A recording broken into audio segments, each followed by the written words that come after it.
कि नीतीश जी के बगैर वहाँ सरकार किसी की नहीं बन सकती।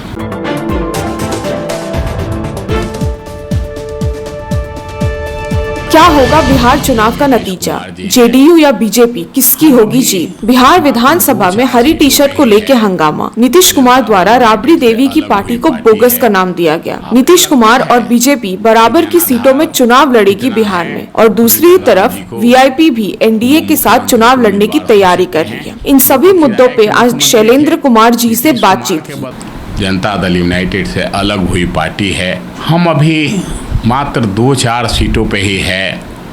आपको लगता है कि जनाधार इतना है जीतन राम जी को वो मुख्यमंत्री के उम्मीदवार हो सकते हैं? वो तो किराए के मुख्यमंत्री थे। नीतीश कुमार के बदौलत ही वो मुख्यमंत्री बने थे। अब मुख्यमंत्री उनको वहाँ इतनी सीटें कहाँ मिल रही है जिससे मुख्यमंत्री की तरफ वो जा सकते हैं? इसलिए ये सवाल आप अनसुलझी सवाल समझ सकते हैं।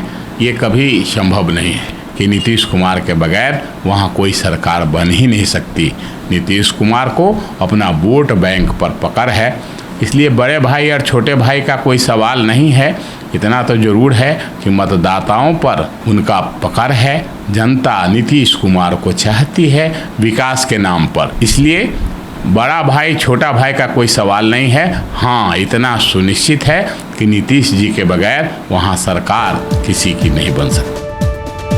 तेजस्वी यादव द्वारा नीतीश कुमार पर उनके स्वास्थ्य और मानसिक संतुलन को लेके कई आरोप लगाए जा रहे हैं। इस मुद्दे पर उन्होंने नीतीश जी के मानसिक संतुलन और स्वास्थ्य के ऊपर प्रकाश डालते हुए उनका पक्ष लेते हुए अपना बयान जारी किया और तेजस्वी जी को हेल्थ चेकअप का सुझाव दिया। राजनीति में निशांत जी का आना नहीं आना उनका व्यक्तिगत निर्णय है। नीतीश कुमार जी ने अभी इस पर कहीं कुछ नहीं कहा है। रही बात नीतीश जी के स्वास्थ्य का, तो वो 100% ठीक हैं, बिल्कुल सही हैं।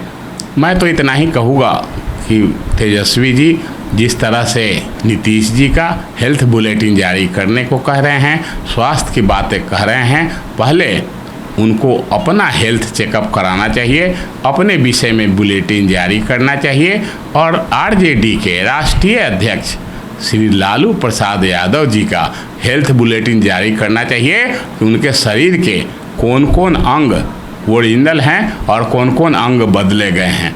नीतीश जी का तो कोई अंग बदला हुआ नहीं है, उनका तो बहुत सारा ट्रांसप्लांट हुआ है। इसलिए मुझे ऐसा लगता है कि दूसरे के बुलेटिन मांगने से पहले, दूसरे का हेल्थ पर उंगली उठाने से पहले वह स्वयं अपने राष्ट्रीय अध्यक्ष का बुलेटिन जारी करें। यहाँ अगला मुद्दा सामने आया बिहार दिवस का, जहाँ भाजपा ने इसे शक्ति प्रदर्शन के रूप में देखा, पर जेडीयू की उपस्थिति नजर नहीं आई। इस मुद्दे पर उन्होंने पार्टी का पक्ष लेते हुए सबके मेल जोल से बिहार दिवस मनाने के बारे में बोला। बिल्कुल नहीं, एक्चुअली आप कोई खास जगह की बातें कर रहे हैं। बिहार में आप जैसे ही जाएंगे, बिहार दिवस नीतीश कुमार जी और पूरे पार्टी पूरे दमखम से और प्रत्येक जिले में बिहार दिवस मनाए है। यहाँ तक कि इफ्तार पार्टी के मामले में और भी कई अन्य मामलों में जहाँ मुस्लिम समाज द्वारा जेडीयू के खिलाफ विरोध किया गया, इसके ऊपर उन्होंने नीतीश कुमार का पक्ष लेते हुए मुस्लिम समाज को ये समझाया, मुस्लिम की नाराजगी कहीं है ही नहीं, दूर करने का कहाँ सवाल है। अभी इफ्तार पार्टी में आप देखे थे कि जितने लोगों को बुलाया गया था, जन सैलाब उमड़ गया था। जितने लोग को आने थे उससे बहुत अधिक लोग आए थे। और मैं आपको बता दूं कि नीतीश कुमार जी के पूरे लंबे कार्यकाल में कभी भी बिहार में भेदभाव नहीं होता, कभी भी वहाँ जातीय दंगा, जातीय तनाव, सांप्रदायिक दंगा बिहार में नहीं हुआ है।